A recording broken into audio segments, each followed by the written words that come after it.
Apple versus the FBI, a huge battle in the war between privacy and security. The issue: the FBI asked Apple to help break into the iPhone of one of the San Bernardino shooters. Apple said the phone is encrypted, and to help the FBI, it would have to build special software.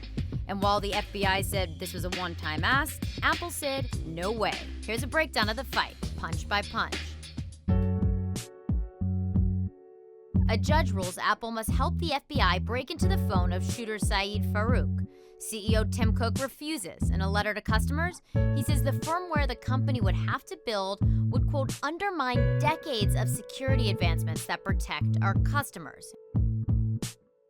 Silicon Valley CEOs come out in force to support Apple. Google CEO Sundar Pichai, Facebook's Mark Zuckerberg, and Twitter's Jack Dorsey. But not everyone takes Apple's side. Boycott Apple until they do it. Boycott them. Who cares? FBI Director James Comey says this was a one-time request about victims and justice. Tim Cook disagrees and sends a letter to his employees thanking them for their support. He says data security of hundreds of millions of law-abiding people is at stake. Apple formally responds to the court, laying out its legal defense. The company says the court order violates its First Amendment rights, claiming that code is speech. Apple says the court order requires them to build a weakened version of their phones. Here's how Apple's top attorney explains it. If we're saying that there's a serious threat, throw out the Constitution in order to prevent that threat. Where do we draw the line? In a brief, the government disputes Apple's argument that writing computer code is protected by the First Amendment.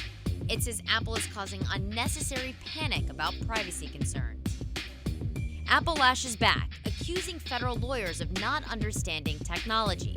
The company says the government wants to commandeer Apple to design, create, test, and validate a new operating system that does not exist. They even have a name for it: GovOS. The courtroom showdown is postponed. The DOJ says it may have found an alternate way into the iPhone without Apple's help.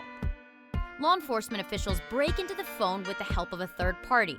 The DOJ drops the case against Apple. But with similar demands in dozens of other cases, Apple's encryption fight is far from over.